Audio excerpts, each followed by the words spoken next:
Awesome. Well, we're going to kick it off. Folks are coming in from all sorts of amazing sessions. We want to give a huge shout out to HerDU for an amazing conference thus far, and there will be more sessions afterwards, including one of our panelists on here who will be presenting afterwards as well, and then there will be more tomorrow. So we're really excited to welcome everybody into this space.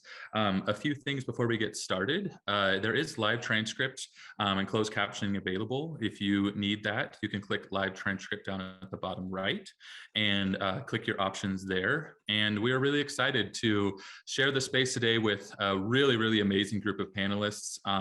And the conversation will be moderated by Provost Clark. And so again, we are here for C+V's Community Talk in partnership with Heritage Months, Women's Herstory, Grounded in Justice, Moving Forward Together.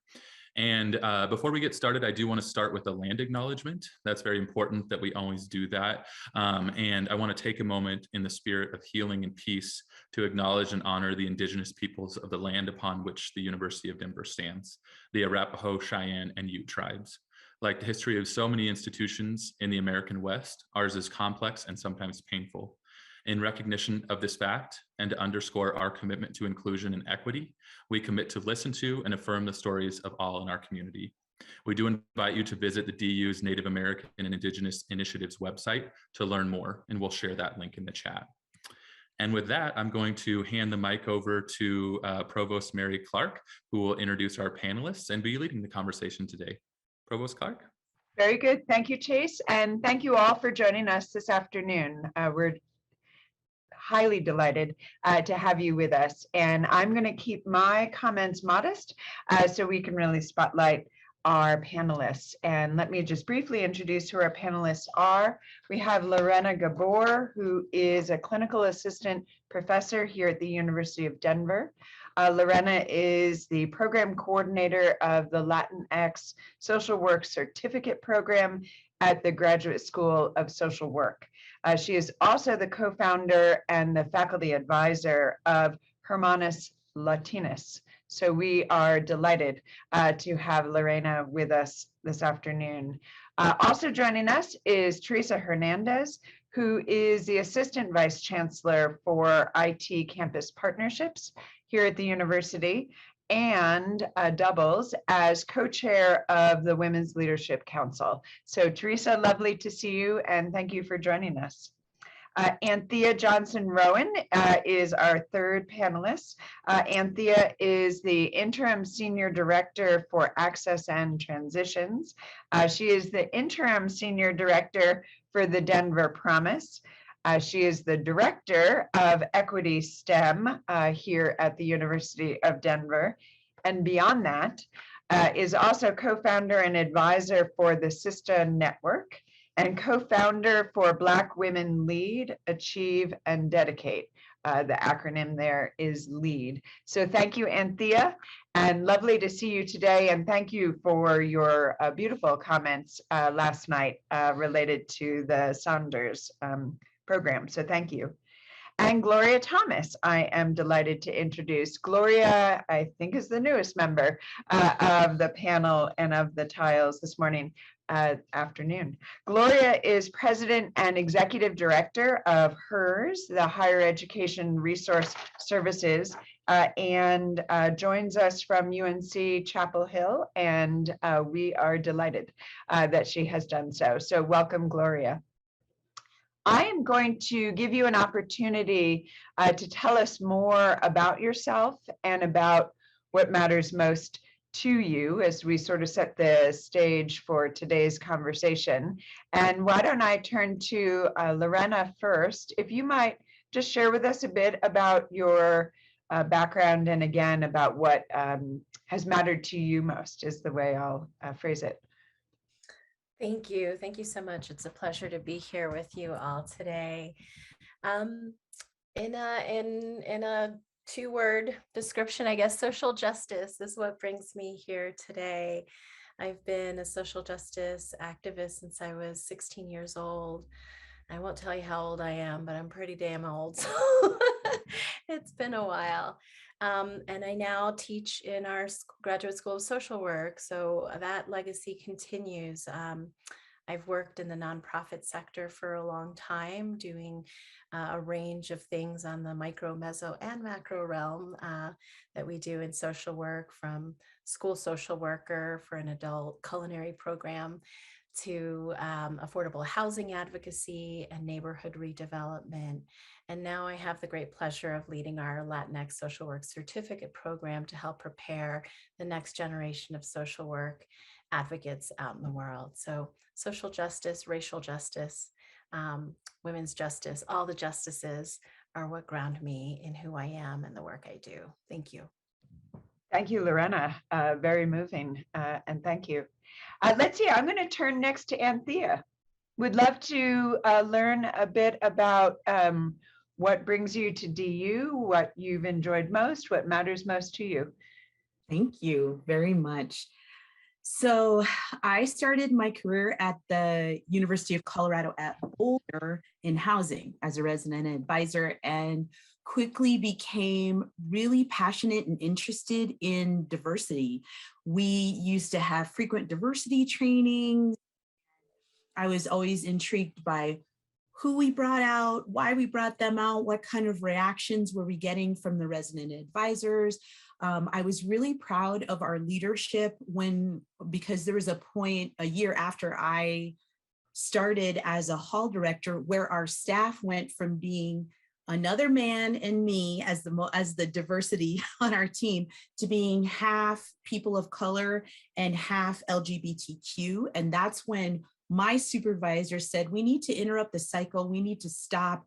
We need to talk about these things so we can be a better team. And I really was inspired by that. It was a woman who identified as white, she really was very forward thinking at the time. And so that was really where my inspiration came from.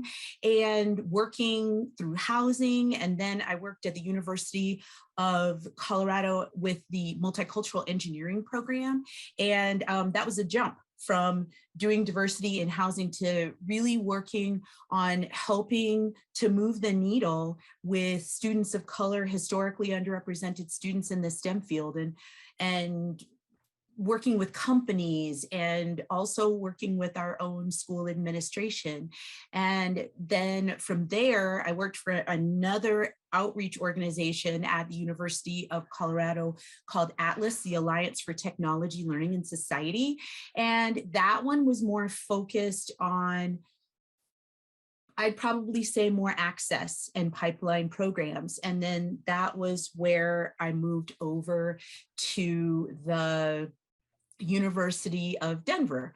And I have to say that one of my favorite moments was actually, I lost my job in between there. And a couple of years after that, I was sort of reflecting on that experience and thinking, oh, that was horrible. And my daughter, who was 6 at that point, but at the time she was 3, came up to me and she said, Mommy, do you remember that magical year when we just spent all kinds of time together? And I was like, magical year? What the French toast was that? When was that?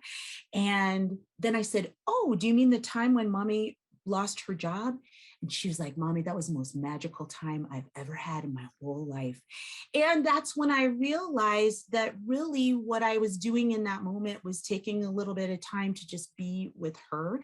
And so I think I would be remiss if I didn't say that I'm also a mom. And so I'm trying to raise a really, I'm trying to raise somebody who feels confident, who is able to make whatever decisions she wants, who understands the tensions and everything related to social justice and diversity and inclusion.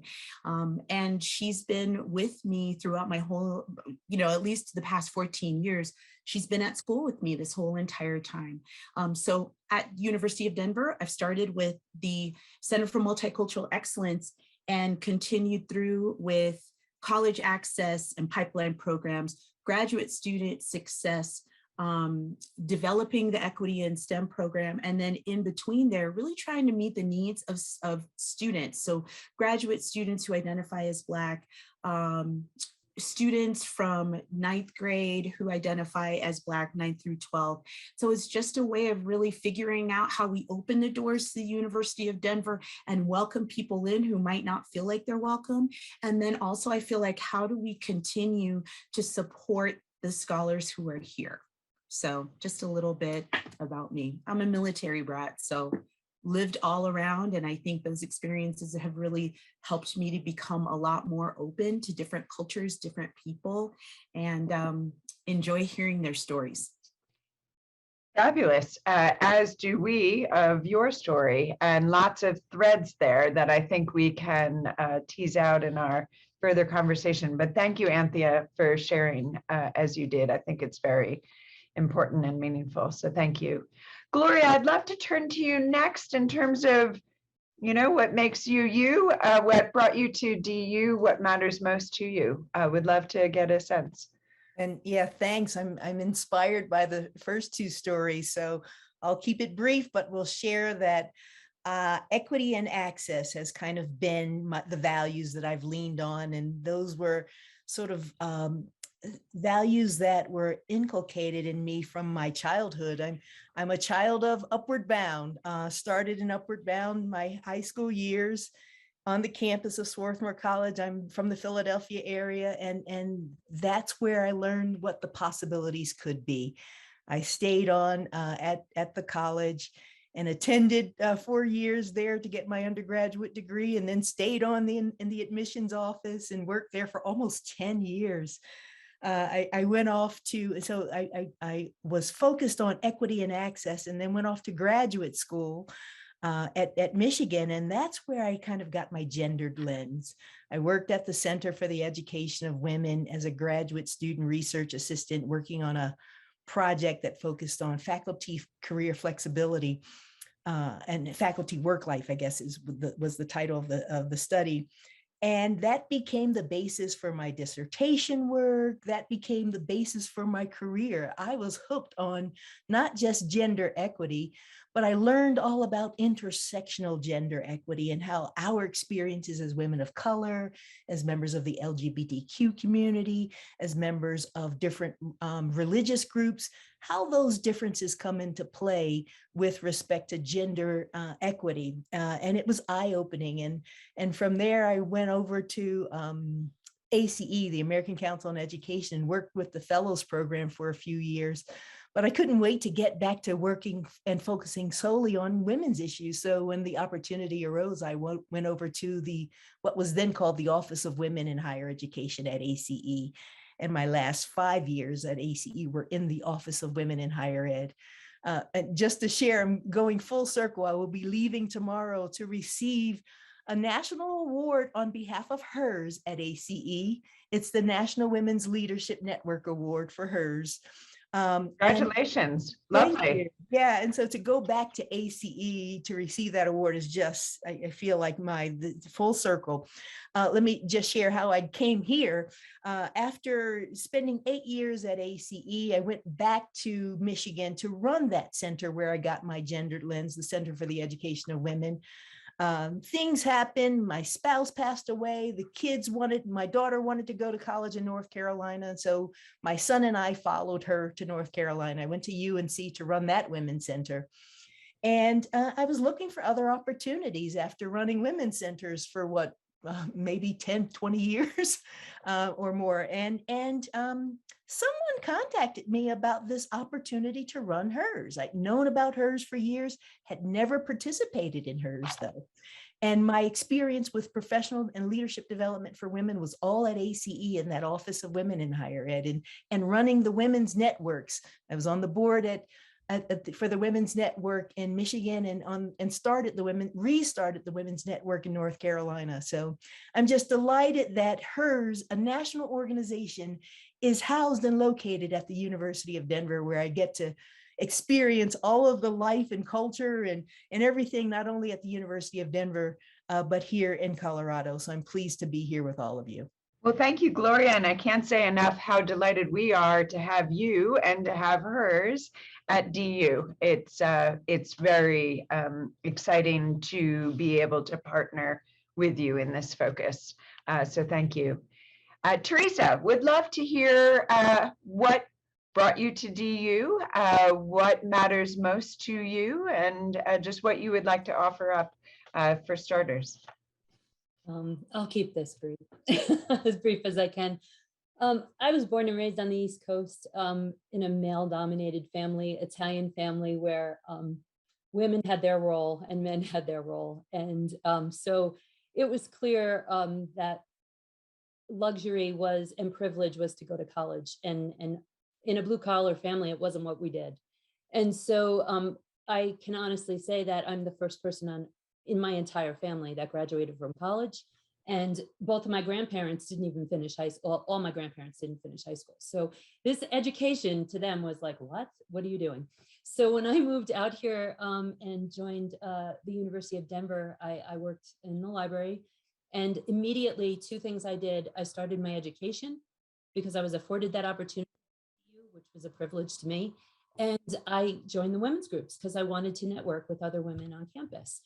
And both opportunities gave me a voice and introduced me to a world that I didn't know that I could be open to. And I always had a voice, but I was able to figure out how to use my voice differently. And so in 2009, I became the chair of the Women's Coalition. I served on that in that role for 5 years. And then we transitioned the coalition into the Center for Multicultural Excellence. I also then, right from there, went into becoming the Staff Advisory Council president. And now I co-chair with Stephanie O'Malley, the Women's Leadership Council.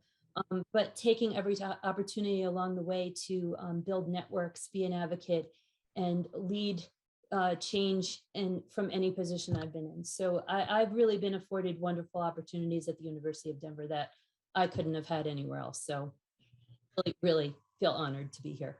Well, thank you, Teresa. You're always so extraordinarily humble. And we are so thrilled to have you here with us today and to be working with you more broadly. So thank you, Teresa.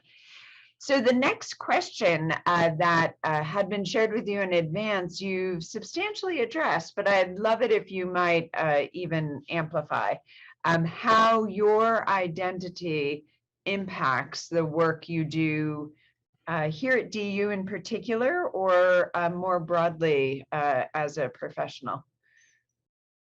Oh, and I get to choose who starts, so I'm going to turn to Gloria.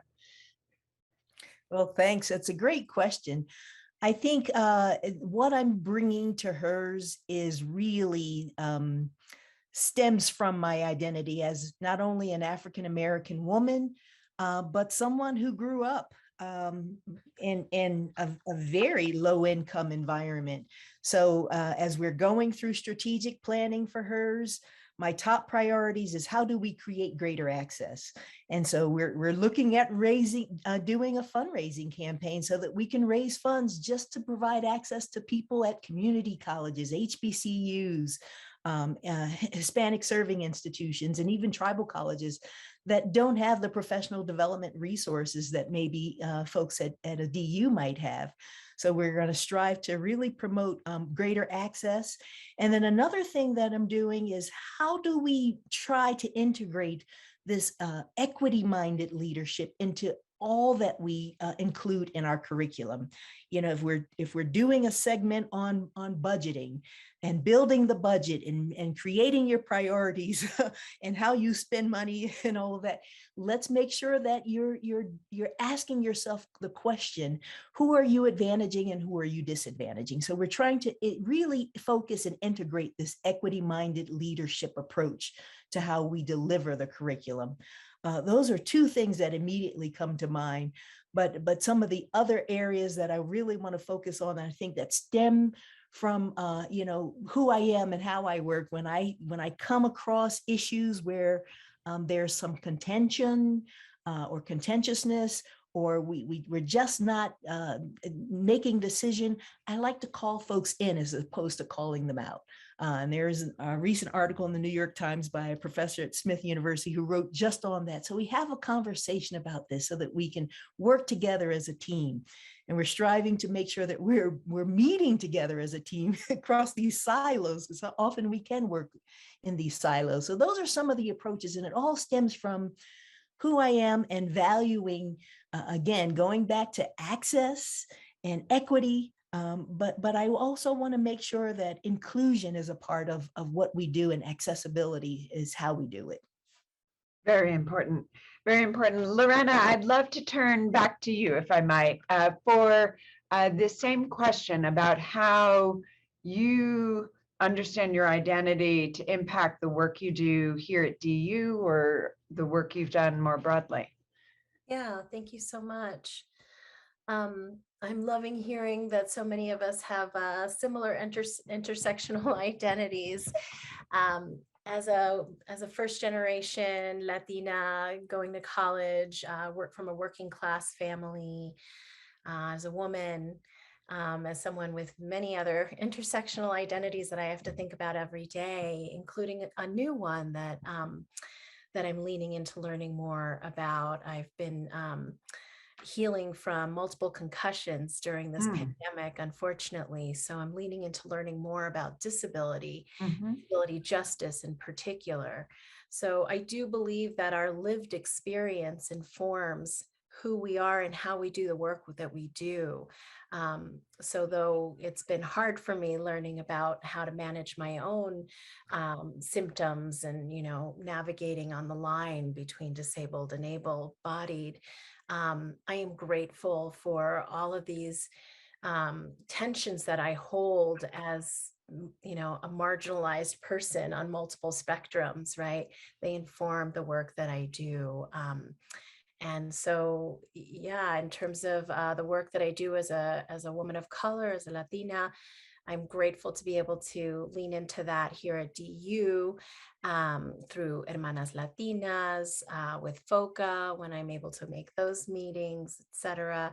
I also help to lead our clinical faculty group at the Graduate School of Social Work, or I have done for the past 3 years. We're moving on to more leaderful way of navigating that leadership now. But yeah, and so I mention that because maybe that's an identity that most people don't think about, but you know, the academy is such a hierarchical place that there are these tiers, right? Even for faculty. And so, you know, I guess the feminist, you know, anthem that comes to mind is the personal is political. And so that lived experience really does inform, like I said, the work that I do, the many groups that I participate in, bringing in those different lenses. I'm sure I could mention more, but I don't know if that's getting to your question or Surely. anything else. Yeah. Surely. Very helpful, and very helpful, just the variety of intersecting identities and how they map onto your work, which I think, again, provides a path in for many of our audience members to identify and to may provoke further questions and interest. Teresa, I'd love to turn to you next in terms of, again, you highlighted this some in your opening remarks, but how your sense of identity impacts your work here at DU and also just your professional identity more broadly. So in my role currently and through the pandemic, it was evident that access and equity, there were many inequity issues that we had to address, right? Just because everybody comes to the university and is at the university doesn't mean we all have the access and equity to the same things when we're not at the university.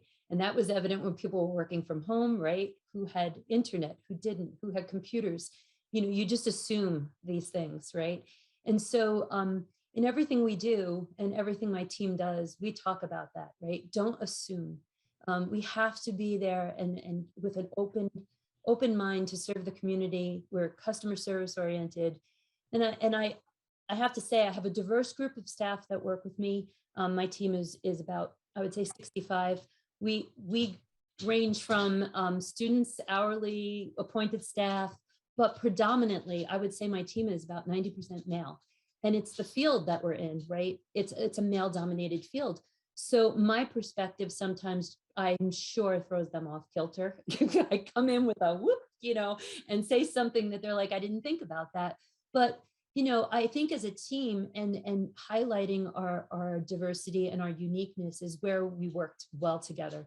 And we come from a place where we try to balance each other out. And I stress that a lot. And I think that having someone with a broad perspective to lead a group like that and to see the difference in individuals is key to a successful team. And so I really try to keep open-minded. I try to be self-aware. I try to bring awareness to the team when someone else might be hurting on the team. I know right now we have some team members that are dealing with what's going on in the world and it's affecting them. And how do we, support that person while they're trying to do what they need to do here and also have a personal life. So I think I've been privileged in a way to see a lot of different cultures and bring that to the team and been able to move forward with that. And then there's the women's issues work that we do. And I think we've come a long way on campus with a lot of the women's coalition initiatives, but oh boy, we got a lot more work to do. So I could say more, but Anthea or somebody else, if you'd like to go. Indeed, all of this work is ongoing, to your point. Anthea, you have also highlighted some in your introductory remarks as to how matters of identity impact your work here at DU and your work more broadly. But I'd love it if there's something you want to amplify or extend. Sure. So my mom's from Barbados, West Indies. My dad is from the United States, Mississippi. They met in England, and my parents both graduated from college, but in very different ways. My mom went to school. She actually took a steamliner from Barbados, West Indies to England by herself because the governess that was supposed to be going with her actually passed away on the ship. So she came over on her own. My dad was stationed in England and the military did everything for him. So when it was my time to apply for college, I knew I would go, but I didn't know how.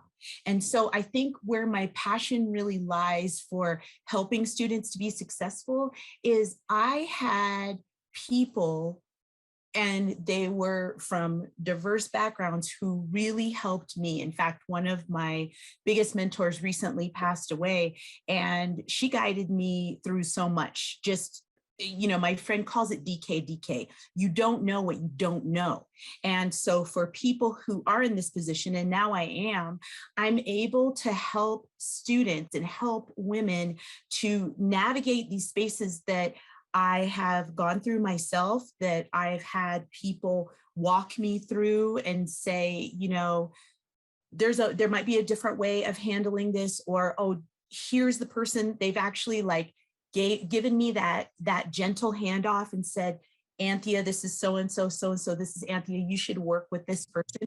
So I think all of those really very personal ways of handling and working with students, that's what I do, is I try to make sure that students feel like they're cared for, that at the University of Denver, we care for them. And I feel like this has been my nature since I was very small, because when I see somebody getting bullied on the playground, and this was before I ever did karate. I've been in karate for almost 35 years. I used to just talk a big game and tell somebody, you better not mess with her. She's coming with me.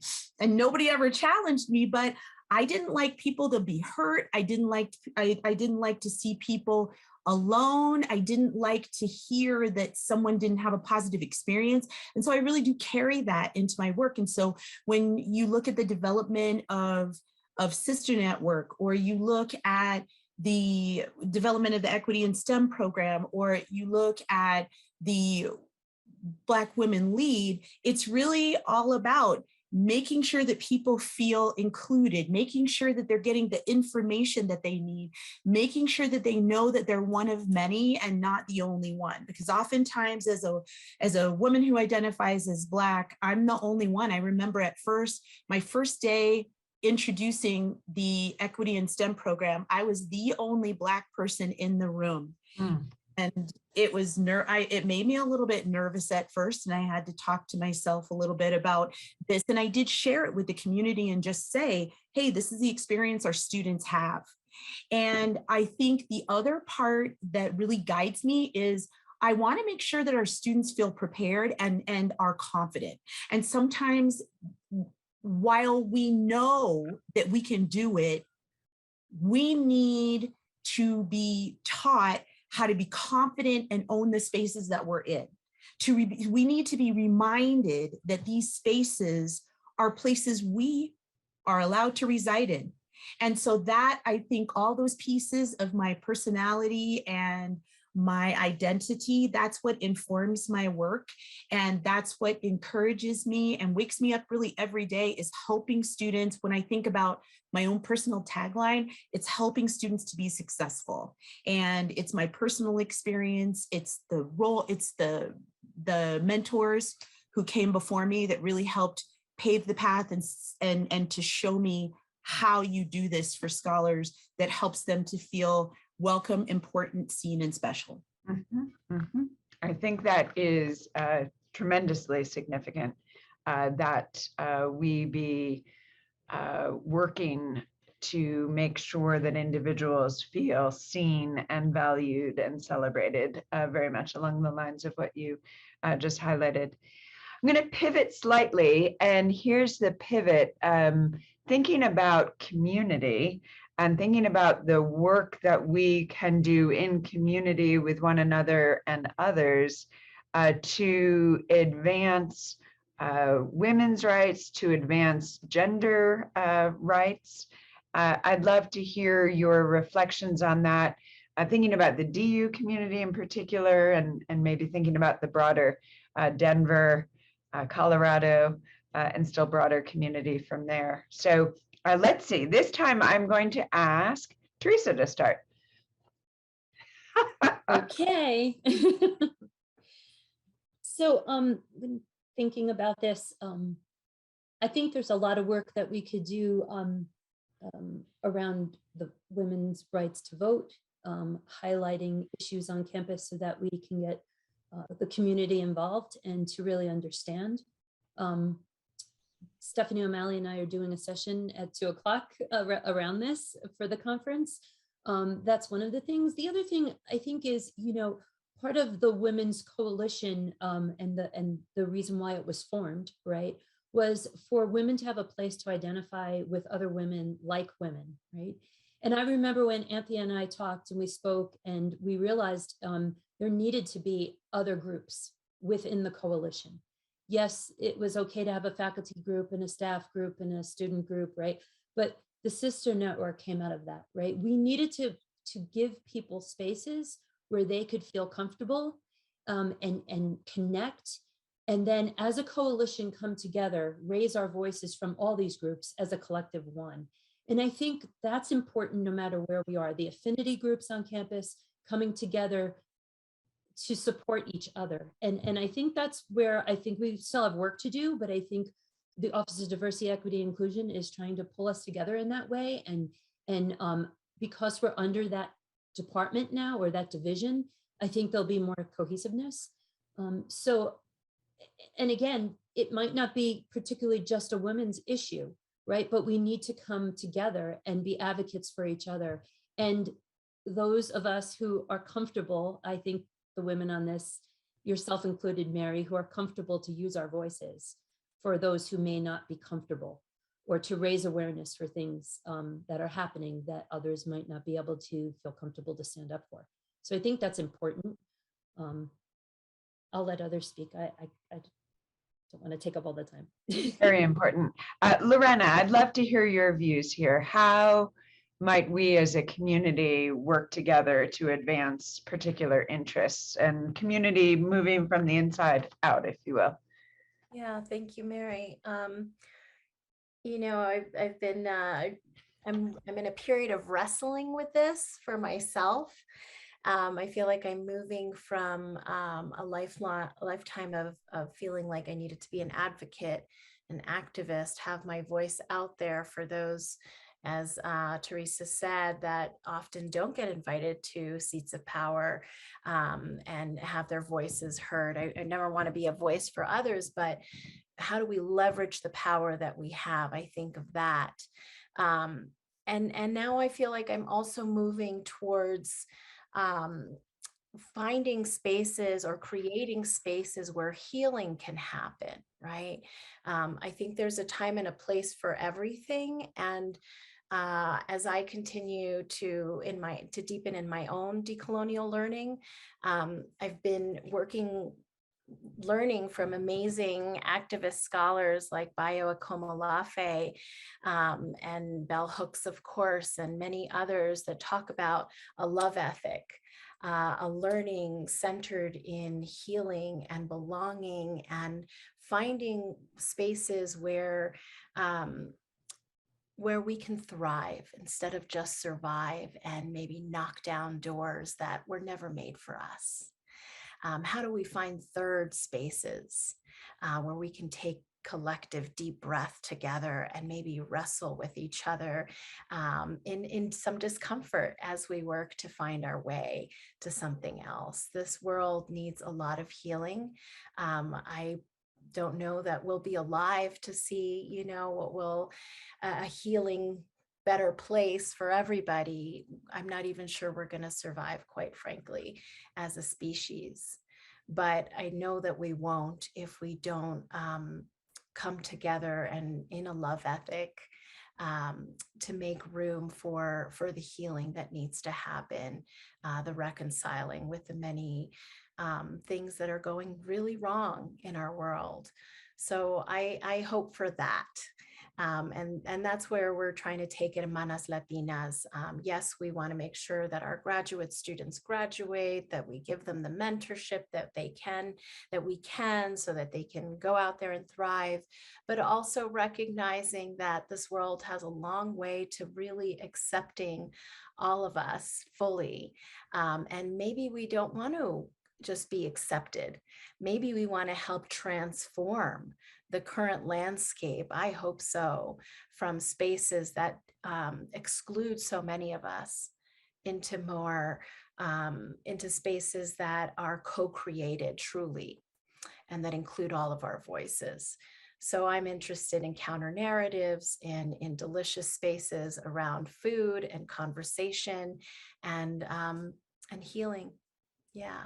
Very helpful. To your last point about food and healing, one thing we've been thinking about in C+V is hosting some type of coffee house program where folks can come together and get to know one another in a different setting, and may come to know folks with whom they haven't previously interacted, but very much in that healing, understanding, and sort of curiosity mode, listening to understand. Gloria, I would love to turn to you next for this question about working in community to advance interests, whether defined as women's rights or around gender rights. Obviously, this is at the core of the work that you've been doing. Absolutely. It reminds me of what Anthea was saying about her daughter. And one thing I've always shared with my own children, I've got a daughter who's 23 and a son who's 20 now at CU Boulder. My daughter's in DC, but I always told them to always strive to give and contribute to the community in which you're part of. That old adage about leaving some space better than when you entered it. So make sure that you're contributing. So I try to make sure that I'm living up to that myself. So I'm always looking at how can I contribute nationally? How can I contribute on a state level? And what am I doing locally? And I've always worked on campuses, except for when I was at ACE. So what am I giving to the campus community as well as the local community in which I'm living, so that, and again, I've always been focused in my career on this whole intersectional gender equity. So I've worked with women's organizations like AAUW and I was on the board of an organization called Girls Group. So now that I'm 6 months in here in my role in my stay here in Denver, I'm looking for where can I plug in at the local level on campus. I've connected with the Women's Leadership Council and DU Meristem, and I think I'll do as much as I can to contribute and to share what I've learned throughout my career with what's going on here on campus. But at the national level, I'd like to see HERS become that network. We're looking at it really expanding the HERS network, not just for some of the people who've been through our programs as alums, but we're hoping if I can implement this plan that we might have a sort of institutional subscription so that everyone on a campus for any institution that's a member, they can become a part of the HERS network. And it's a great way of connecting. Sometimes you need to be able to talk to people outside of your sphere on your campus. We just had a program earlier today where one woman was lamenting that she felt guilty, just asking for a leave when she just had a medical leave in 2019, but she desperately needed a leave right now. And the advice was take what you need. Sometimes you need someone to tell you that, but you may be afraid to ask or share that kind of information with people right there on your campus for fear that it may get back to your supervisor, what have you. But I want HERS to become that kind of network for folks all across the country, and where we can support each other, not only in our careers, but to help these institutions become better places. As a result of having women leading them. Mm-hmm. I look forward to seeing that come to light. It sounds very inspiring, quite frankly. So thank you. Anthea, I'd love to turn to you, and then I may start on the next question with you. So would love to hear your thoughts on this question of working with community, again, from the immediate to the broader community around advancing women's rights, advancing gender rights. And here's the bridge to the next question. As a women's historian, I know all too well that movements to advance women's rights historically were situated in by and large white audiences, exclusively white audiences. And so how, when we're working in community, can we be more deliberately inclusive as to who is around the table or who is benefiting from the work that we're engaged in? Would love to have you sort of bridge those domains. Sure. So when I do think of women's rights, I go back to the communities like the multicultural engineering program and the equity in STEM, where I was having conversations with the men and the women that were in the program and saying it's both your responsibility. It's not the woman to try to push so hard. It's also the man to look around and say, wait a minute, who's missing? The woman doesn't always have to be the note taker. The woman can also solder the breadboards. How do we help to educate and encourage our men to be supportive regardless of where they are and what groups, to look around to see who's missing at the table? I also think as it relates to how we hire, I think we need to definitely think about if we're bringing just one woman in, well, that one woman is the first. So she has a lot of weight on her shoulders to either kill it or doesn't, then sometimes that in a good way.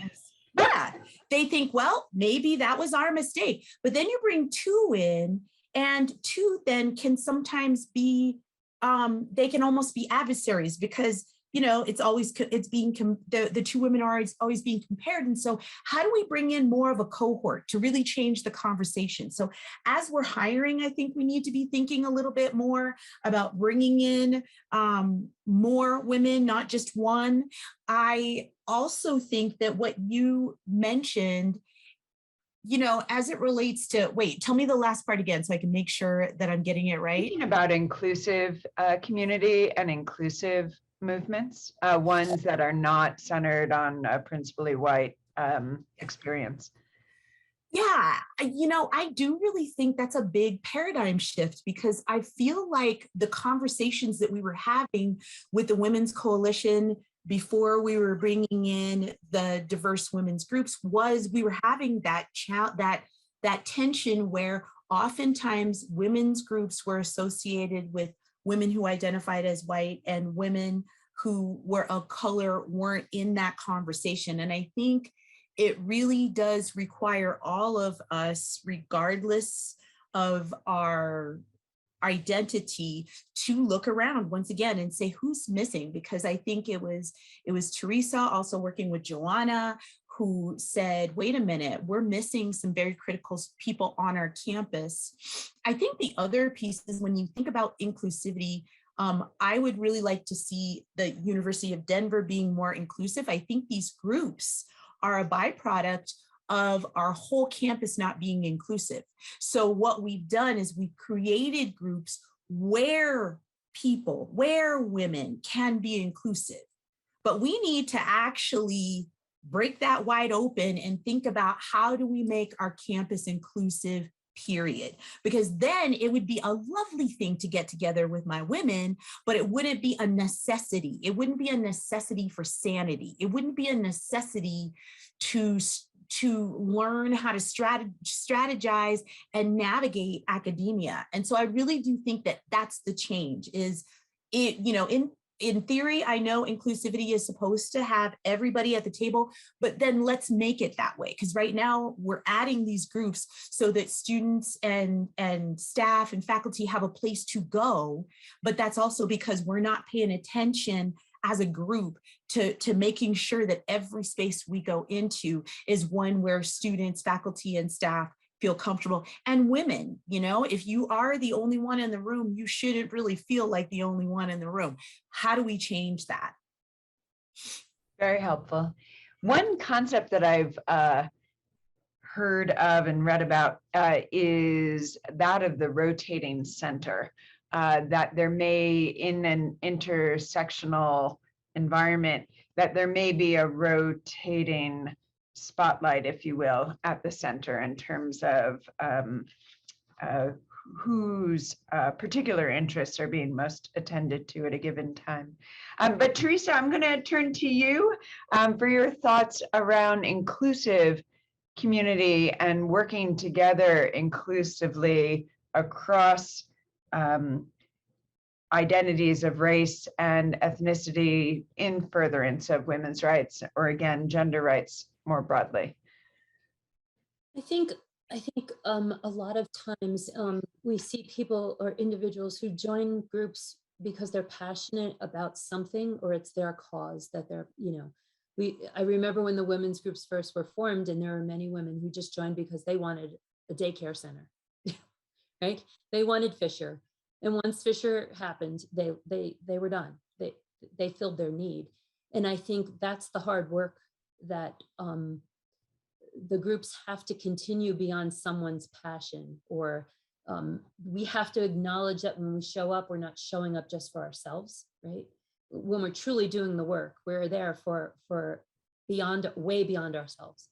And that's hard, right? That's hard sometimes to go past what you're feeling or how it's affecting you, and to really do the hard work about thinking about who it's affecting, what this change that you're pushing is going to lead to, and really, is it a good thing for everyone, right?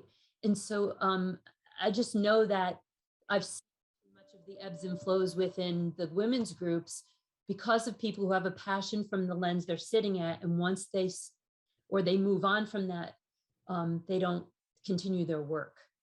And maybe it's because I started out in the staff women world, and now I'm in the leadership world, and I've moved around and had the opportunity to have different lenses on campus, but I have seen that, and I feel it, and outside of DU as well, in other groups that I've been part of, where women want to come together, or individuals want to come together around a cause, and then once they get what they want, or they don't get what they want, they're out. And that's not the way to do this. It's tough work. The sustainability. Yes, It's I agree. sustainability, and it's really about everyone. And if you're going to get involved, you need to know that it's not about yourself. Lorena, if I might turn to you, and with your background in social work in particular, it would be particularly of interest to hear your thoughts about building inclusive community, again, in the advancement of women's rights or gender rights more broadly. Yeah, thank you. The first word that comes to mind is interconnected. We are interconnected beings, but we live with this false notion of being individuals. And that's something that comes from capitalism and patriarchy and all the ways that we've been divided up and taught to advance ourselves. And it's not working, is it? When we don't look to whose voices are not included, who's not present in the room, it disadvantages us all, right? If we go to the margins and make sure that we really have all the voices, all the bodies present that need to be present, then that interconnectedness, that we can weave our social fabric into something sane that supports life for all. Even those at the top of the pyramid right now are not doing so well. Eventually, everybody topples off that pyramid. So we need to, I think, move away from the hyper individuality that capitalism has taught us, and really create space in the center for every voice, every community to be included. And so, yeah, I would think that's my offering, is that we really start to lean into those values and put our money where our mouth is, and create spaces that invite that interconnection to happen. So I'm going to make a little plug here. I hope you don't mind, but for instance, Anthea and I have been talking about how our two groups are not funded. We don't have a home. Right? We've started them out of that love ethic that I mentioned before, because we know that this work is needed. And in fact, we're doing DU's work by helping our graduate women of colors make sure that they get through with that community support to help bolster them. And I hope, like Anthea said, that someday we live into a community where we don't have to have these spaces, because it's just welcoming for us all. But until that day, we do need that added support. I'm having to hustle to find who are my co-facilitators that can help me this year. If our organizations were uplifted and given a space within the cultural center, for instance, or somewhere housed with programmatic support, we wouldn't have to take breaks as Hermanas Latinas did during COVID, because we lost some of the faculty that co-started this group with me. And so I guess that's my pitch, is we need the support right now. And I pray that one day we won't, because we will see that our humanity is intertwined and we will live into those values. Something I'd be glad to take into consideration in terms of place and space, as you say, that can serve as a home and indeed a springboard potentially. Gloria, I'm going to use these last few moments to pivot to a new question, but would welcome your thoughts about inclusive community as well. Possibly while you're thinking about inclusive community, I'd be interested in your highlighting some of the areas of focus that you think are most urgent, whether that relates to the workplace or the political space or otherwise. I'd welcome just hearing your reflections. Well, first, I'd like to say kudos to Lorena and Anthea for doing the work of supporting those who are marginalized and underrepresented. I spent many, many decades on campuses doing that work, and it was not supported, and you do it on top of all the daily tasks that you're paid for. So kudos, and do hear them out that support is needed, because as soon as they leave, then these efforts are not sustained. I've seen it over and over again. I would say that there are a number of efforts that need our attention in the community, on campus. When you see groups or individuals that don't feel like they belong, they're sort of lost. They don't have a home. They're not connecting. We need some efforts to pull them in, to make them feel like, yeah, this is your home too. Thrive here. So whether that's on campus or whether that's in the community, we see with this pandemic, you've got mental health issues all over the place. I mean, every family has seen this, and many individuals have experienced this themselves.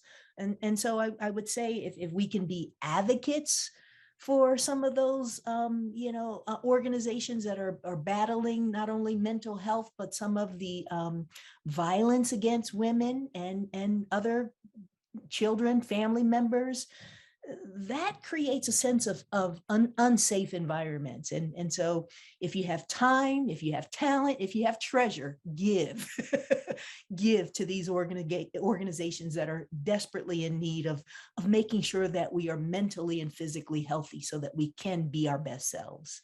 And there are tons of organizations out there. It's just a matter of looking to see which one you connect with best. Very helpful. As we're wrapping up, Anthea and Lorena, I'd like to hear whether there are additional areas of focus you'd want to spotlight in terms of the, critical needs for our attention. Maybe Anthea, I'll turn to you first. Sure. I'll just briefly say one of the things I think we should be doing is directly targeting our students, like directly inviting them to participate. So if we're able to know, and if students are okay with us knowing what their identities are and how they'd like to identify, I think we would love to be able to identify them and invite them to attend these groups and meetings, to become revitalized again, to recognize that they're not alone. And I agree with Lorena. I think these groups that we have for faculty, staff, and for students are retention opportunities. The university does not understand, I don't think, the power of these women's groups for keeping women at the University of Denver, and I think the other piece is I want to just bring also to the forefront that sometimes women are penalized for participating in these groups. If the meetings happen during work, they have to make the hours up, or conferences, they have to make, their supervisors aren't allowing them to leave. So I think that's another part of a conversation that we need to have, is valuing participation in these groups, valuing that if an employee is going to be happy, a female employee is going to be happy, that she needs to be able to take that time off, and it doesn't only have to be lunchtime, but that flexibility of allowing her to engage and to feel connected with the university is critical. I think the last thing is collaboration. I've really enjoyed collaborating with Teresa and with Lorena, and that is what helps us to engage and to have fresh ideas. And so I also think sometimes when one group's doing really well and the other one is struggling, we're in it together. And that's what really is important. Very helpful. Lorena, I'm going to turn to you for the last word, and then I will conclude our session very briefly. Okay, can you remind me again the question? About particular areas of focus for action or activism that you might highlight. I guess I'd like to highlight something that my students are working on right now, our Shades of Brown Alliance at GSSW. They've been asking some really critical questions around needs-based scholarships, not just merit scholarships. They come to DU because they've heard of the quality education that we provide, particularly at GSSW. It's well renowned in this area, and yet it becomes such a burden. Our graduate students, in social work are not going to leave here making high salaries.